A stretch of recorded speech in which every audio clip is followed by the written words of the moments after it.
Bonsoir à tous, que la grâce et la paix du Seigneur soient avec vous.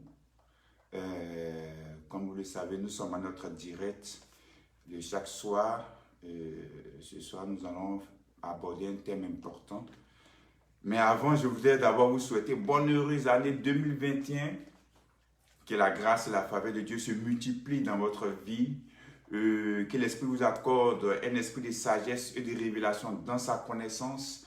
Ma prière pour vous cette année, c'est que la grâce et la paix, surtout la bénédiction de Dieu se multiplient dans tous les aspects de votre vie, dans tous les domaines de votre vie. Que la grâce et la paix de Dieu se multiplient en abondance. Que vous voyez la main de Dieu se glorifier dans votre vie, afin que votre vie soit un sujet de témoignage autour de vous. Votre vie puisse impacter les autres. Bonsoir à toi aussi. Que la grâce et la paix de Dieu soient avec vous. Encore bonne heureuse année 2021. Que Dieu vous bénisse. Amen. On va aborder un thème important aujourd'hui. Vous savez, dans ma marche avec le Seigneur, il y a des choses qui ont été comme des éléments déclencheurs qui m'ont permis de pouvoir jouir de ma relation avec Dieu. Ce thème que je vais commencer aujourd'hui, c'est une série. Donc, je vais commencer aujourd'hui. On va poser les bases par rapport à ce thème. Ce thème que je vais commencer aujourd'hui est un thème qui a été mal compris par le corps de Christ, par l'Église. Si tu as compris ce thème aujourd'hui, tu vas voir que cela va affecter ta relation avec Dieu. Dans ta relation avec Dieu, tu seras dans une certaine réjouissance, dans une certaine joie, dans une certaine paix. Tu vas jouir de beaucoup de choses que Dieu t'a destiné. Pourquoi? Parce que tu auras compris ce thème, ce sujet que nous allons aborder à partir d'aujourd'hui. La dernière fois, on a vu quoi? On a vu l'ancienne et la nouvelle alliance en Christ. J'espère que tu as bien compris et que tu sais diviser correctement la Bible comme il le faut. Maintenant, on va aborder un autre sujet, un autre thème. Est-ce que tu es prêt? Si tu es prêt, tu m'envoies des cœurs ou bien tu m'envoies des pouces ou bien tu dis je suis prêt ou bien amen pour dire que non, on peut partir, on peut commencer l'enseignement du jour. Gloire à Dieu. On va lire d'abord 2 Timothée 3, verset 15 qui dit ceci. 2 Timothée 3, verset 15. Vous avez beaucoup noté. Ouais, salut à vous, c'est gentil. Vous allez beaucoup prendre note par rapport aux différents passages bibliques que je vais citer, moi je vais lire. Et après, dans votre méditation personnelle, quand vous allez réécouter encore ce message, vous allez lire attentivement ces différents versets bibliques que je vais vous donner. Amen. Donc, comme c'est un enseignement, prenez le soin de pouvoir noter. Noter les choses, c'est très important. Un enseignement, il faut avoir un stylo, il faut avoir un carnet ou bien un bloc-notes. De quoi en tout cas pour noter. C'est très important par rapport à cela. Ainsi que votre Bible, bien sûr, qui est la chose la plus importante. Donc, c'est un enseignement. Soyez patient. Soyez patient. Écoutez attentivement, religieusement. Il y a des questions qui peuvent venir pendant que je serai en train d'enseigner. Mais comme c'est une série d'enseignements sur le sujet, donc prenez patience. Dieu va répondre à vos questions au fur et à mesure que la série d'enseignements va passer. Est-ce que ça va? Donc, soyez patient. Je ne dis pas, mais et tel passage, et tel verset, non. Soyez patient. Au fur et à mesure, le Saint-Esprit va répondre à vos différentes préoccupations, à vos différentes interrogations par rapport à ce sujet-là.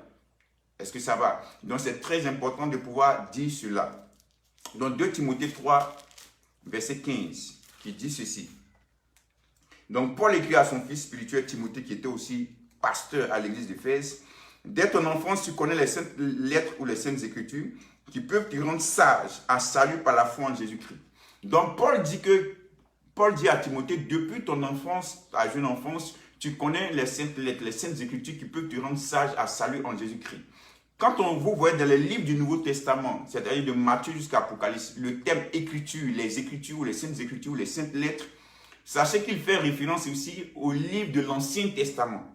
Parce qu'en ce moment-là, les livres ou les épîtres, les lettres du Nouveau Testament n'étaient pas encore en circulation. On n'avait pas encore formé ce qu'on appelle le canon biblique. Donc, quand vous voyez le mot écriture ou les saintes écritures dans les livres du Nouveau Testament, je reprends de Matthieu donc à Apocalypse, ça parle donc des livres de l'Ancien Testament. Au moment où Jésus et ses disciples, et après ceux qui ont suivi quelques temps juste après le Seigneur Jésus, tels que Saul de Tarse ou Paul plus tard, ou Luc, Les livres, les écrits qu'ils utilisaient, c'était quoi? C'était les livres de l'Ancien Testament, de Genèse jusqu'à Malachie. Donc Paul dit, depuis ton enfance, tu connais les livres de Genèse jusqu'à Malachie qui peuvent te rendre sage à salut. Donc il est en train de dire que les livres de Genèse jusqu'à Malachie ont pour message central le salut en Jésus-Christ. C'est-à-dire, lorsque tu lis les livres de l'Ancien Testament, de Genèse jusqu'à Malachie, la conclusion à laquelle tu arrives, c'est que Dieu va te donner le salut par une personne, par la personne donc de Jésus-Christ. Donc les livres de l'Ancien Testament présentent une personne. Donc les livres de l'Ancien Testament, ce n'est pas par rapport au lieu, par rapport à la géographie. Ce n'est pas ça l'essence, la chose la plus importante. Mais la chose la plus importante, c'est le salut que tu as en Jésus-Christ.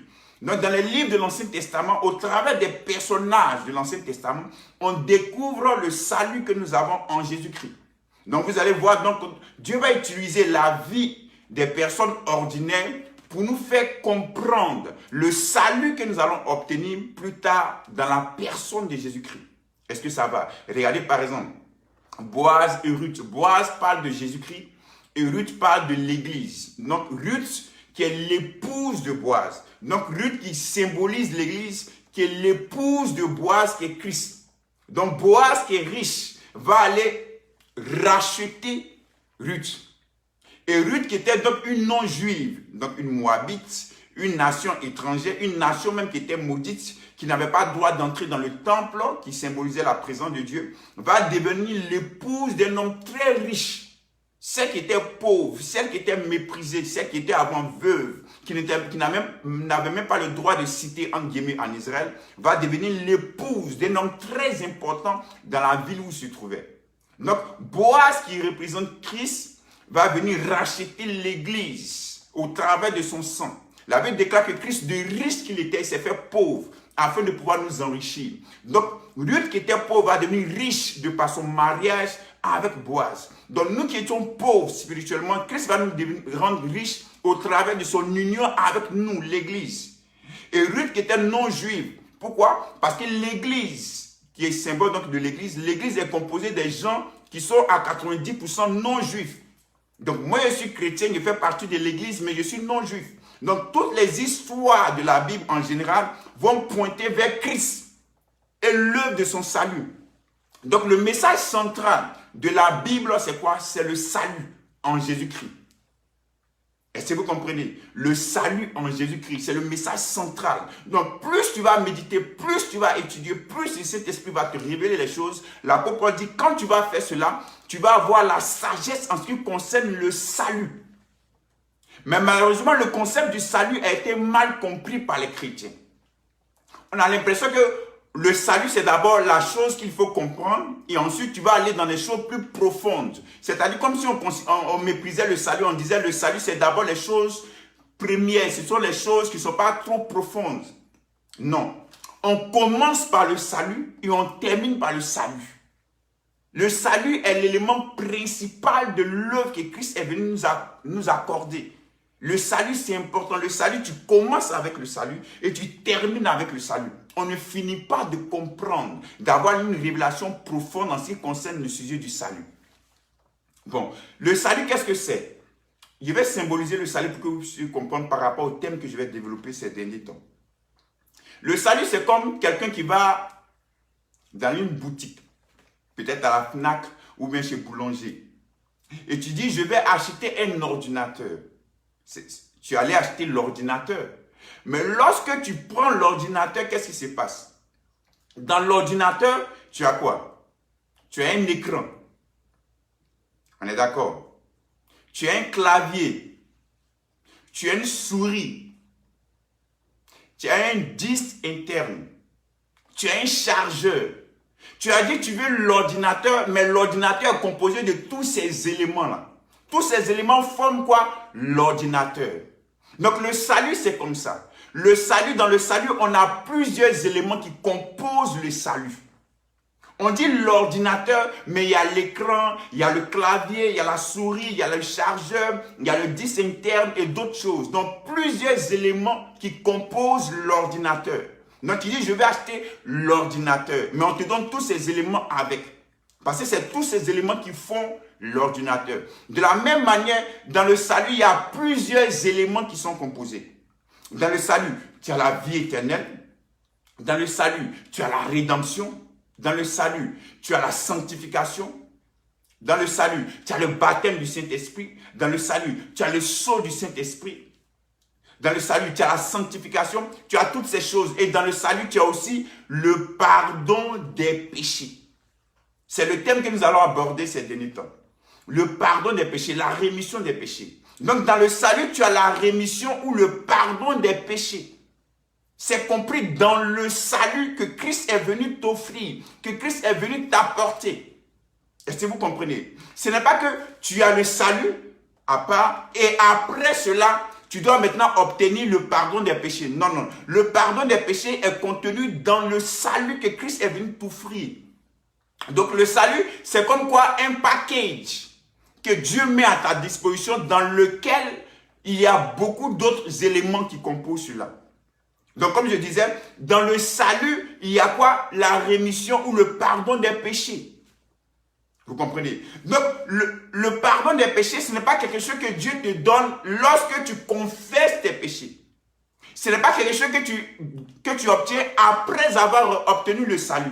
Ce n'est pas quelque chose que tu obtiens après avoir supplié Dieu, après avoir demandé pardon à Dieu. Dieu, s'il te plaît, pardonne-moi, pardonne mes péchés. Non, le pardon des péchés est contenu dans le salut. Est-ce que vous comprenez? Ça va bien? C'est l'élément fondamental que vous devez comprendre aujourd'hui.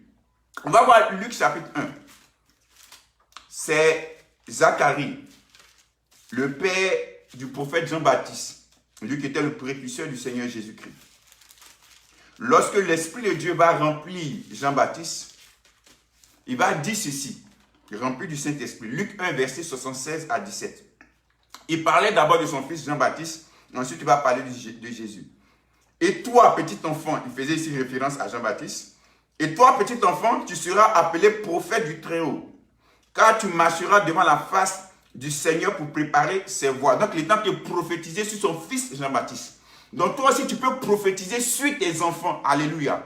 Tu peux proclamer des paroles sur tes enfants. N'attends pas que le prophète international ou même intercontinental vienne prophétiser sur tes enfants. Toi, Dieu t'a donné la capacité en tant que parent chrétien de pouvoir prophétiser, dire des bonnes choses sur tes enfants. C'est ce que Jean-Baptiste a fait. Rempli de l'esprit, il a prophétisé sur son propre fils. Il n'a pas attendu que peut-être un prophète, peut-être, je ne sais pas quoi, prophète Élie, prophète Élisée vienne prophétiser sur son enfant. Lui-même l'a prophétisé sur son enfant. Donc, il faut prophétiser sur tes enfants. Et comme j'ai l'habitude de le dire, le premier prophète de ta vie, ce n'est pas l'autre, c'est toi-même. Tu es le premier prophète de ta vie. Donc, si tu veux des bonnes choses, à toi de pouvoir prophétiser sur ta vie, de déclarer des bonnes choses sur ta vie, ce que tu aimerais que ta vie devienne, ce que tu aimerais que ta vie puisse devenir. C'est ce qu'il faut déclarer, prophétiser sur ta vie. Tu es le premier prophète sur ta vie. La Bible déclare que dans les derniers temps, dans les derniers jours, je reprendrai de mon esprit sur toute chair. Vos fils et vos filles prophétiseront. Donc tu as la capacité avec l'esprit de Dieu en toi de pouvoir prophétiser. Sous l'ancienne alliance, c'était seulement le prophète ou le roi ou le sacrificateur qui avait le Saint-Esprit sur lui. Mais dans la nouvelle alliance, tous ceux qui croient en Christ ont le Saint-Esprit. Donc par conséquent, tu as la capacité de pouvoir prophétiser sur ta vie. Et ce que tu vas déclarer sur ta vie va arriver. Parce que tu as le Saint-Esprit en toi qui habite, qui demeure en toi. Dis Amen. Donc prophétise sur ta vie. Ce que tu aimerais que 2021 puisse manifester pour toi comme bénédiction. Déclare-le, proclame-le au nom de Jésus. Alléluia. Donc il va prophétiser. Toi petit enfant, tu seras appelé prophète du Très-Haut. Car tu marcheras devant la face du Seigneur pour préparer ses voies. Maintenant, verset 77. Afin de donner à son peuple la connaissance du salut par le pardon des péchés. Donc ici, Jean-Baptiste appelle même le salut, même le pardon des péchés. Donc il peut remplacer le mot salut par le pardon des péchés. Tu obtiendras le salut par le pardon de tes péchés.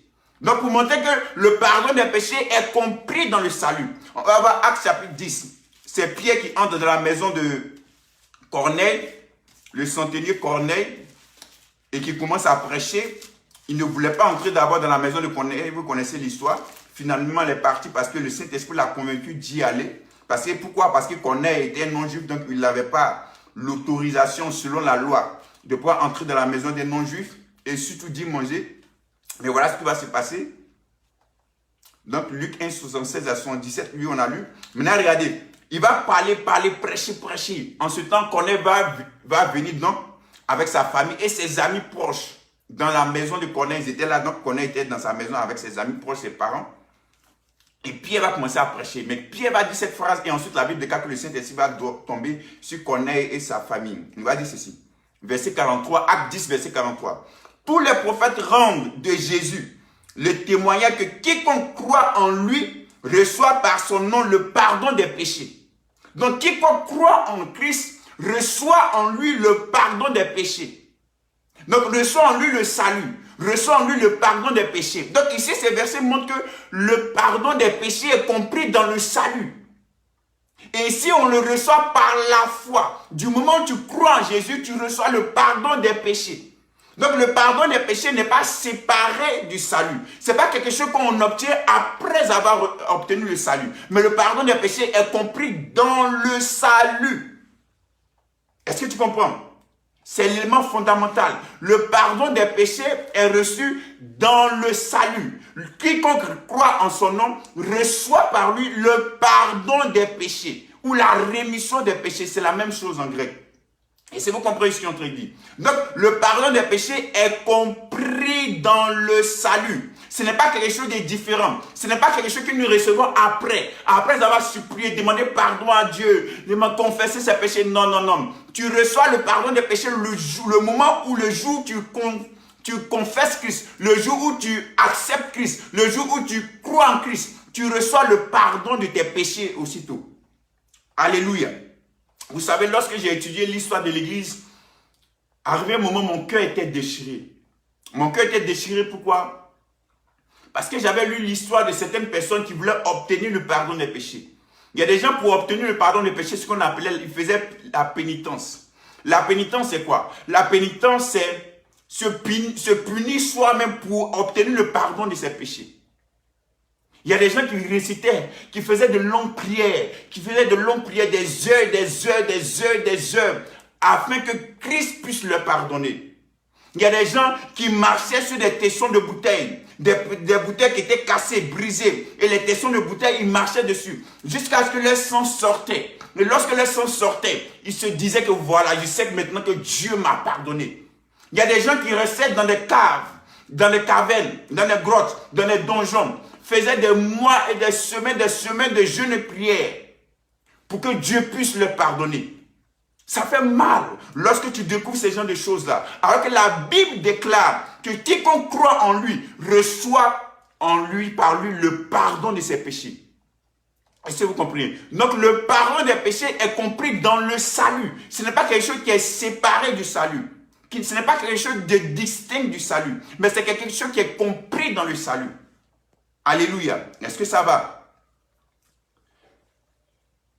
J'ai posé le fondement. Maintenant, on va aller.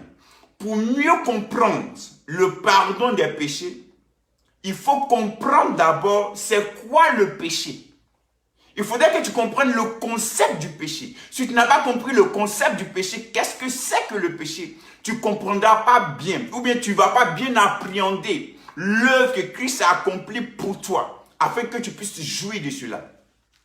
Donc, l'un des problèmes cruciaux que les chrétiens ont, c'est quoi? C'est qu'ils ne savent pas véritablement ce que c'est que le péché. Pour jouir du salut. Il y a des gens qui ne sont pas sûrs de leur salut. Pourquoi? Parce qu'il y a toujours cet élément qui revient. Et si quand il y a péché, et si l'homme a péché, et si le péché. Et s'il a péché, le péché. Et qu'est-ce que l'homme là va devenir? Qu'est-ce que cette personne va devenir? Qu'est-ce que cette femme va devenir? Si vous comprenez. Donc, pour être bien sûr de ton salut, pour avoir l'assurance de ton salut, pour jouir dans ta marche, dans ta relation avec Dieu, avec ton Père, il faut que tu comprennes ce fait-là. Il faut que tu comprennes ce sujet-là. Il faut que le Saint-Esprit te donne la sagesse en ce qui concerne le salut au travers de la rémission de tes péchés, du pardon de tes péchés. Est-ce que vous comprenez? Donc, c'est quoi le péché même en fait? Donc, pour comprendre ce que c'est que le péché, on va aller au commencement, à l'origine des choses. Un des livres que ma charmante épouse aime bien, les livres de Genèse. Donc Dieu va créer l'homme à son image selon sa ressemblance. La Bible déclare dans Genèse 1, 26, faisons l'homme à notre image selon notre ressemblance et qui domine sur les... Donc Dieu va lui donner la domination. Dieu va lui donner la capacité de pouvoir se multiplier, de pouvoir être fécond et de pouvoir assujettir la terre. Et ensuite Dieu va créer quoi? Dieu va créer un jardin, le jardin d'Éden. Et Dieu va dire, il va mettre toutes sortes d'arbres fruitiers dans ce jardin d'Éden, avec des fleurs, en tout cas d'une beauté extraordinaire. Le premier habitat de l'homme sur cette terre, c'est quoi? C'est Éden, le jardin d'Éden. Et le mot Éden veut dire quoi? Veut dire délice. Donc la volonté de Dieu, c'est qu'aussi tu puisses vivre dans les délices, tu puisses vivre dans l'épanouissement. Pourquoi? Parce que le premier habitat de l'homme, c'était le jardin d'Éden. Pour montrer combien de fois Dieu accorde de l'importance à l'homme, de la valeur à l'homme. Il a tout créé, il a tout mis à la disposition de l'homme. Et ensuite, il a créé l'homme, il a mis l'homme dans cet endroit-là. Gloire à Dieu. Donc, Dieu va dire à l'homme, tu peux jouir de tout. Il va créer le jardin d'Éden ensuite. Il va dire, tu peux cultiver, garder le jardin cultivé. Ensuite, Dieu va envoyer les animaux vers l'homme. Et l'homme va nommer chaque animal qui viendra à lui pour montrer le règne de l'homme. Et ensuite, Dieu va lui donner quoi? Dieu va lui créer une aide semblable, la femme. Amen. L'une des grandes bénédictions de l'homme pour l'homme sur cette terre, c'est quoi? C'est son épouse. J'ai une grande bénédiction, moi, dans ma vie. C'est d'avoir eu ma charmante épouse, Madame Nguessan Anastasie, qui fait la joie de mon cœur, la joie de mon âme. Je suis béni, je suis plus que béni d'avoir une telle femme, une femme de valeur, une femme qui est riche de valeur auprès de moi par rapport à la vision que Dieu nous a donnée. Je suis béni, c'est vraiment une aide semblable pour moi. Alléluia. Que Dieu la bénisse abondamment, je l'aime trop. Gloire à Dieu. Donc, une femme. Mais le couronnement de tout ce que Dieu va mettre à la disposition de l'homme, c'est quoi? C'est la relation, la communion que Dieu va établir avec Adam.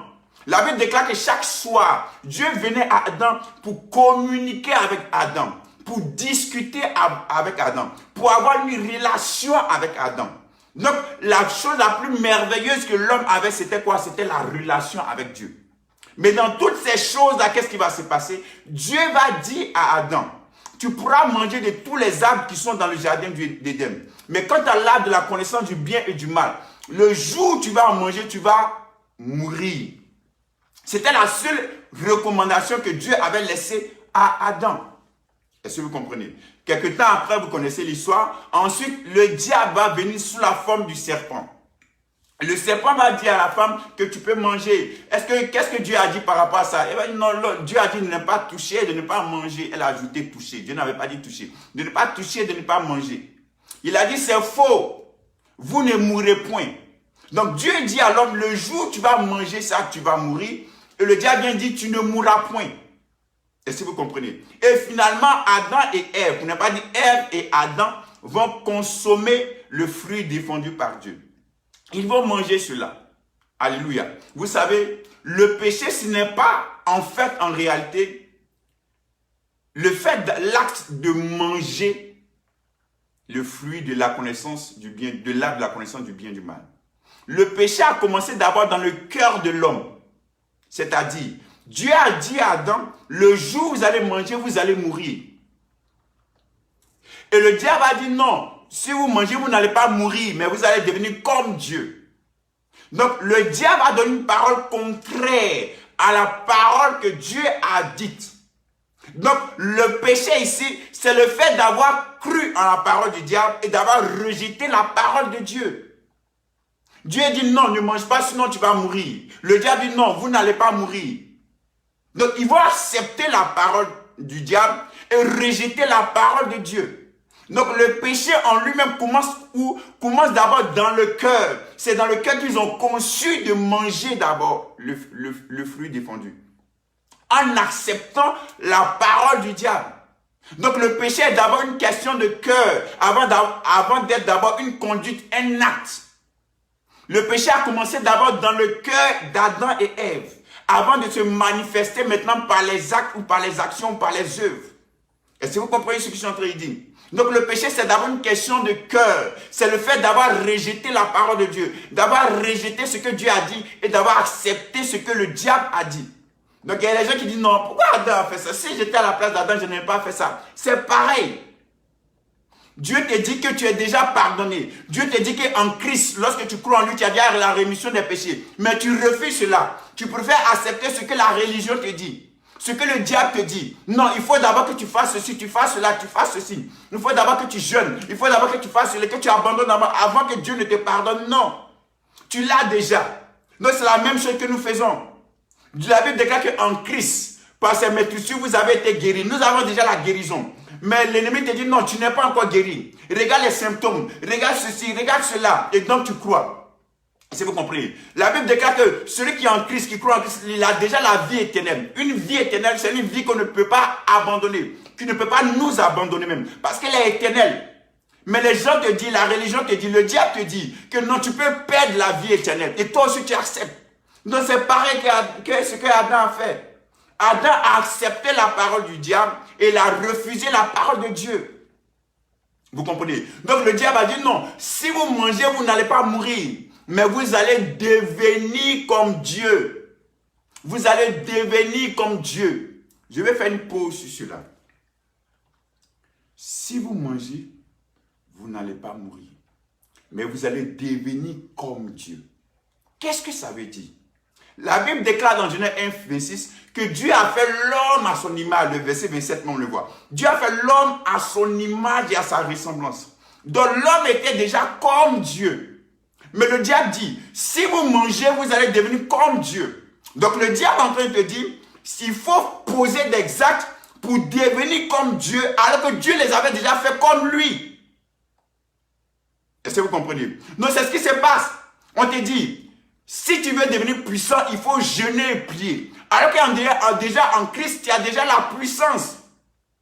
Mais on te dit, il faut jeûner et prier pour avoir la puissance. Alors que Dieu t'a déjà donné la puissance en Christ. Lorsque tu crois en Christ, tu as déjà la puissance. On dit si tu veux avoir l'onction, il faut jeûner et prier pour avoir l'onction. Et alors que la Bible déclare que déjà en Christ, vous avez déjà reçu l'onction. Tu veux voir cela? 1 Jean chapitre 2. 1 Jean chapitre 2. 1 Jean chapitre 2, verset 20 et le verset 27. Et regardez ce que la Bible déclare. 1 Jean 2, verset 20. Pour vous, il parle ici de ses frères chrétiens, pour vous, vous avez reçu l'onction de la part de celui qui est saint. Et vous avez tous de la connaissance. Verset 27. Pour vous, l'onction que vous avez reçue de lui demeure en vous. Et vous n'avez pas besoin qu'on vous enseigne. Mais comme son onction vous enseigne toutes choses et qu'elle est véritable, qu'elle n'est point mensonge, demeurez en lui selon les enseignements qu'elle vous a donnés. Donc vous allez voir ici que les verbes qui ont été utilisés sont des verbes qui sont déjà au passé. Donc en fait, les verbes dans l'évangile, dans la nouvelle alliance, ce sont des verbes qui sont déjà au passé. Pourquoi? Parce que ce sont des choses que Dieu a déjà faites en Christ. Ce ne sont pas des choses que Dieu va faire, mais ce sont des choses que Dieu a déjà faites en Christ. Tu as déjà le salut en Christ. Tu as déjà la rédemption en Christ. Tu as déjà la vie éternelle en Christ. Tu as déjà la guérison en Christ. Tu as déjà la purification, le pardon de tes péchés en Christ. Est-ce que vous comprenez? Tu as déjà l'onction en Christ. Donc on ne jeûne pas, on ne prie pas pour avoir l'onction. Mais on a déjà l'onction, on a déjà la puissance. Est-ce que vous comprenez? Maintenant, parce que tu as déjà la puissance, tu fais des prières puissantes. Tu ne pries pas pour avoir la puissance, mais tu pries dans la puissance que tu as pour manifester la puissance de Dieu. Afin que les circonstances de ta vie puissent changer. Est-ce que vous comprenez? Donc tu as déjà des choses que Dieu t'a déjà données. Donc l'un des rôles du Saint-Esprit, c'est quoi? C'est de te faire découvrir ce que Dieu t'a déjà donné en Christ.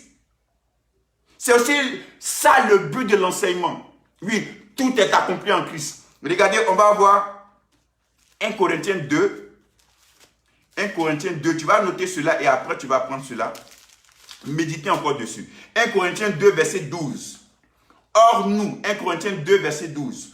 Or nous n'avons pas reçu l'esprit du monde, mais l'esprit qui vient de Dieu. Pourquoi? Afin que nous connaissions les choses que Dieu nous a données par sa grâce. Donc, lorsque le Saint-Esprit vient en toi, lorsqu'il est en toi, c'est de te faire découvrir, de te faire connaître les choses que Dieu t'a déjà données par sa grâce.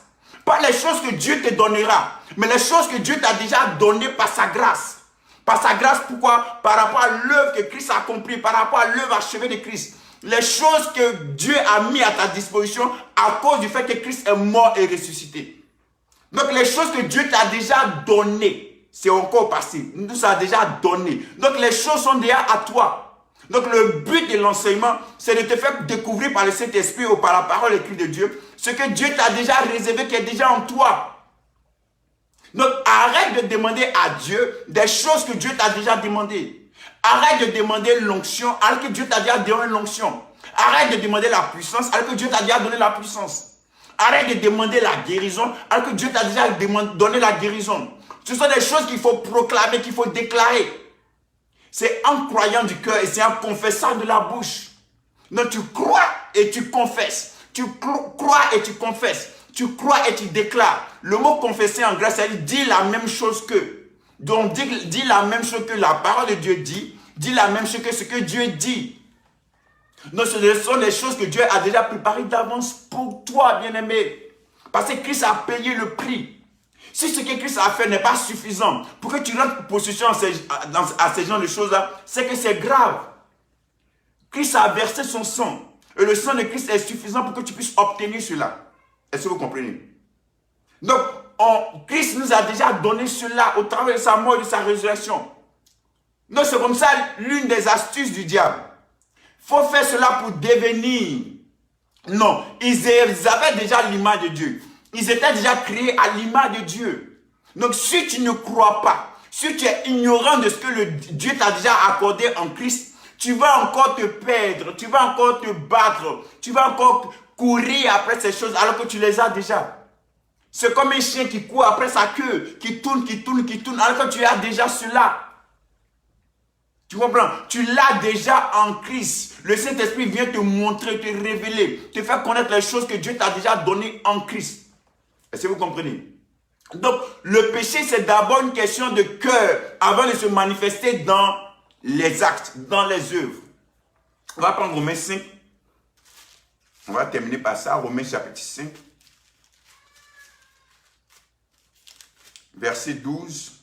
C'est pourquoi, comme par un seul homme, le péché est entré dans le monde, et par le péché, la mort, et qu'ainsi la mort s'est étendue sur tous les hommes parce que tous ont péché. Donc la Bible déclare que par la désobéissance d'Adam, le péché est entré dans le monde.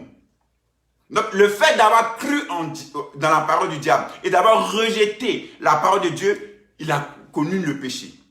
Et au travers d'Adam, le péché va venir. Donc Dieu a dit, le jour où tu vas manger, tu vas mourir. Et la conséquence du péché, c'est quoi? C'est la mort. Mais la mort ici, dont il est question, ce n'est pas la mort physique. Parce que le jour où Adam a mangé, il n'est pas tombé raide mort. Comme nous connaissons cette mort. Non. Mais la mort dont il est question ici, c'est la séparation d'avec Dieu. C'est la mort spirituelle. Quand tu entends le mot mort, il faut penser à séparation. La mort spirituelle, c'est la séparation de l'homme d'avec Dieu. La mort physique, c'est la séparation de ton esprit qui est le véritable toi d'avec ton corps. La mort éternelle, c'est la séparation éternelle d'avec Dieu. Plus jamais tu vas rencontrer Dieu, tu seras en communion avec Dieu. C'est ça la mort éternelle. Donc la mort, il faut entendre le mot séparation.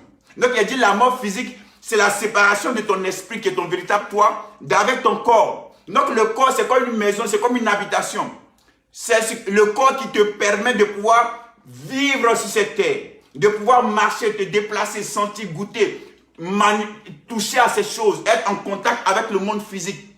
Mais ce n'est pas ton véritable toi. Donc lorsque la mort physique va arriver, ton véritable toi qui est en Christ va repartir auprès du Seigneur. Alléluia. Ton véritable toi va repartir auprès du Seigneur. Donc la mort, ce n'est pas la cessation de la vie. Comprends bien cela. La mort, ce n'est pas l'inexistence.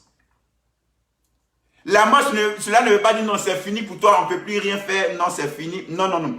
Celui qui est mort physiquement, il vit encore parce qu'il est esprit. L'homme est d'abord esprit avant d'être dans le corps. Donc celui qui est en Christ, lorsqu'il meurt physiquement, il va où? Auprès du Seigneur. C'est ce que l'apôtre Paul dit. Être absent de corps, c'est être présent avec le Seigneur. Est-ce que vous comprenez? Non, c'est pourquoi en tant que chrétien, lorsqu'on a notre frère, notre soeur qui meurt, on ne doit pas pleurer. Pourquoi? Parce qu'on va le retrouver. C'est comme quelqu'un qui effectue un voyage. Lorsque j'ai quitté la Côte d'Ivoire pour venir ici en Europe, mes parents étaient tristes, mes frères et soeurs étaient tristes, mes amis étaient tristes. Moi aussi j'étais triste. Mais je me suis séparé de pointant. Je vais retourner pour aller les voir physiquement. C'est ça la mort physique. On se sépare pointant pour aller nous retrouver. Lorsque mon père est mort, il y a près de 20 ans de cela, j'étais triste. Mais maintenant, je sais que je vais aller le rejoindre plus tard. On sera dans la félicité, dans la gloire éternelle. On va adorer, on va louer Dieu. On va se réjouir dans la présence de Dieu. Alléluia. C'est ça l'espérance du chrétien. Amen. C'est pourquoi pour nous, la mort est un gain. La mort, ce n'est pas une fatalité. Pour toi qui crois en Christ, on n'a pas peur de la mort. Christ a vaincu la mort. La mort pour nous, c'est un gain. Est-ce que vous comprenez? Donc, la Bible déclare qu'il a dit, lorsque tu vas manger cela, le diable, il a dit à Adam, tu vas devenir comme Dieu. Non, ils étaient déjà comme Dieu. C'est pourquoi les gens vont dire, non, il faut poser des actes de justice pour que tu deviennes juste. Non, c'est parce qu'on est juste qu'on pose des actes de justice. Est-ce que vous comprenez? On est déjà juste en Christ. Et comme on est déjà juste en Christ, on pose des actes de justice. On est déjà saint en Christ. Et comme on est déjà saint en Christ, on pose des actes de sainteté. Est-ce que vous comprenez? On ne pose pas des actes de sainteté pour devenir saint. On ne pose pas des actes de justice pour devenir juste. Non. C'est parce qu'on est déjà juste en Christ qu'on pose des actes de justice. La Bible déclare dans Ephésiens 2:10 que Dieu nous a créés en Jésus-Christ pour de bonnes œuvres. On est déjà juste en Christ. On est déjà beau en guillemets en Christ. Et parce que Dieu nous a créés déjà en Christ, maintenant nous manifestons les bonnes œuvres. Les œuvres qui sont relatives à notre nature en Christ. Est-ce que vous comprenez ce que je suis en train de dire? Donc, celui qui te dit, s'il faut faire ça pour montrer que tu es chrétien, non, il faut dire non. Ce n'est pas ce que je fais qui définit qui je suis. C'est ce que Christ a fait qui définit qui je suis. Au travers de la mort et de la résurrection de Christ, je suis déjà enfant de Dieu. Au travers de la mort et de la résurrection de Christ, je suis déjà saint. Au travers de la mort et de la résurrection de Christ, je suis déjà juste. Est-ce que vous comprenez? Donc l'ennemi, l'une des ruses, c'est de t'amener à agir pour devenir ce que tu es déjà en Christ. Non. Dieu a dit, celui-ci est mon fils bien-aimé en qui j'ai mis toute mon affection. Lorsque Jésus est sorti des eaux du baptême. Après cela, 40 jours plus tard, le diable a dit, si tu es le fils de Dieu, transforme ces cailloux en pain. Dieu a déjà déclaré qu'il est le fils bien-aimé. Et le diable dit, si tu es vraiment le fils de bien-aimé, il faut faire ça. Non, non, non, non. Quelqu'un ne peut pas venir me dire, si tu es vraiment un garçon, il faut faire ça. Là, il va voir que tu es un homme. Non, moi, je sais déjà que je suis un homme. Je n'ai pas besoin de faire ça pour prouver que je suis un homme. Je suis déjà un homme. Donc, ce que tu es en Christ ne dépend pas de ce que tu fais, mais dépend de ce que Christ a fait pour toi. Ça, c'est une puissante révélation qu'il faut garder dans ton esprit. Comprends ta position. Lorsque tu vas comprendre ta position, ton identité en Christ, c'est en ce sens-là que tu vas marcher selon ta nature, selon ta nouvelle nature en Christ, selon ton identité, selon ta position. Ne laisse pas l'ennemi envoyer la culpabilité, la condamnation en toi. Pour dire, tu n'as pas dit que tu es chrétien, puis tu as fait ça. Non, non. Faut dire, ce n'est pas ce que je fais qui détermine qui je suis. Mais c'est ce que Christ a fait qui détermine qui je suis. Alléluia. Donc, au travers de la désobéissance d'Adam, le péché est venu par Adam. Le péché n'est pas venu par le diable. Ne donnez pas trop d'importance au diable. C'est par Adam que le péché est venu dans le monde. Ce n'est pas par le diable. Et comme ma femme l'a prêché, même après avoir désobéi, après qu'Adam ait désobéi, il a vécu près de 930 ans. Le diable était là avec tous ses démons, il n'a rien fait à Adam et Ève. Ils ne sont pas morts sur le champ après. Pour dire maintenant, oh, on a des problèmes. Parce qu'on a la merci maintenant du diable et des démons. Non, ils ont vécu 930 ans après cet épisode. Le diable ne peut rien. Tu es en Christ, tu as peur de quoi? Il y a des gens qui ont... avant, qu'est-ce qu'il fait? Avant, ils jeûnaient. Quand on dit il y a une nouvelle année qui approche, ils jeûnaient, ils priaient, Seigneur, je vais entrer dans la nouvelle année. Tu as déjà la protection de Dieu. Tu as besoin de quoi pour forcer pour entrer dans la nouvelle année? Tu es déjà protégé par Dieu. Les anges de Dieu veillent déjà sur toi. Ce n'est pas quand tu vas jeûner et prier que les anges de Dieu vont te protéger. Ils sont déjà affectés à ton service. Est-ce que vous comprenez? Parce que tu es en Christ, les anges se doivent de te garder, de te protéger. Parce que tu es un enfant de Dieu. Est-ce que vous comprenez? Le fils d'un président, lorsqu'il sort, les services secrets vont le protéger, le garder. Pourquoi? Parce qu'il est le fils du président. Pas parce que c'est un homme qui est intelligent, pas parce que c'est un jeune homme qui est sage, pas parce que c'est un jeune homme qui est respectueux, non. Simplement à cause de sa position. Donc à cause de ta position en Christ, les uns te protègent. Gloire à Dieu. Donc, lorsqu'il a désobéi, le péché est entré dans le monde et par le péché, la mort s'est étendue sur tout le monde parce que tous ont péché. Donc, par le péché d'Adam, tous les hommes sont devenus pécheurs. Donc maintenant, nous péchons parce que nous sommes pécheurs, parlant des hommes en général. Est-ce que vous comprenez? Ce n'est pas parce que l'homme pêche qu'il est devenu pécheur, non, non. C'est parce qu'à cause de la désobéissance d'Adam, l'homme est devenu pécheur qu'il pêche. Gloire à Dieu. On va continuer cela le vendredi prochain.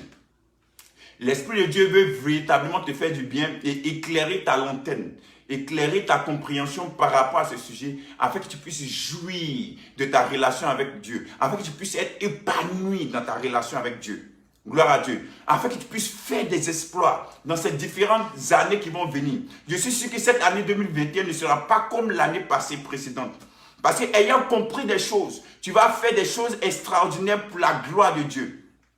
Tu vas voir que l'ennemi t'a tellement trompé, t'a beaucoup dupé, et que tu as raté beaucoup d'occasions, d'opportunités qui étaient devant toi. Tu vas saisir ces opportunités, comme la Bible déclare, racheter le temps. Tu vas racheter ce temps que tu as perdu. Gloire à Dieu. Et ta vie sera une vie d'impactation autour de toi. Gloire à Dieu. Que Dieu te bénisse. Le vendredi prochain, on va continuer l'enseignement sur le pardon des péchés. Et tu comprendras encore beaucoup de choses. Parce que l'Esprit de Dieu veut te faire comprendre ce que Dieu t'a déjà donné en Jésus-Christ. Que Dieu te bénisse. Que la grâce et la faveur de Dieu soient sur ta vie et sur la vie de ta famille. Et que le Seigneur continue à te donner un esprit de sagesse et de révélation dans ta connaissance. Je prie. Là où tu ne pouvais pas jouir véritablement de ta relation, de ta communion avec le Seigneur, par la compréhension, par la révélation, la connaissance par révélation que l'Esprit de Dieu te donne, que maintenant tu puisses jouir de ta relation avec le Seigneur au nom de Jésus. Que ta joie soit maintenant dans le Saint-Esprit, soit maintenant en Christ, afin que peu importe les circonstances, tu puisses manifester la joie du Seigneur qui est ta force. Je déclare que les choses que tu avais perdues à cause de ton ignorance, que tu puisses racheter ces choses-là par la connaissance au nom de Jésus-Christ de Nazareth. Je déclare que la gloire de Dieu se manifeste dans ta vie. Et toi qui es malade, toi qui es souffrant, je déclare la main puissante de Dieu, la guérison est pour toi, la santé divine est pour toi. L'onction de Dieu se manifeste dans ta vie au nom de Jésus. Toi dont l'ennemi est en train de te maltraiter, de t'opprimer, de t'oppresser, parce que tu étais dans l'ignorance. Maintenant même, j'arrête l'oppression de l'ennemi et tu dors dans la paix au nom de Jésus-Christ de Nazareth. Que la grâce et la faveur de Dieu soient sur ta vie et que la bénédiction de Dieu t'accompagne partout où tu vas. Sois béni, sois restauré. Je prie pour ta restauration au nom de Jésus. Amen. Amen. Bonne heureuse année 2021. On sera vendredi prochain. Oui, je sais, c'était intéressant, mais on va continuer vendredi prochain. C'est un enseignement. Il faut digérer ce que l'Esprit de Dieu t'a fait comprendre aujourd'hui. Médite dessus dans la prière. Et dis au Saint-Esprit de pouvoir te donner cette révélation encore plus puissante, encore plus en profondeur, afin que tu puisses jouir de ta relation avec Dieu.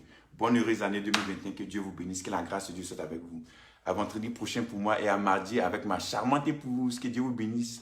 Vous connaîtrez la vérité et la vérité que Christ vous rendra libre. Amen.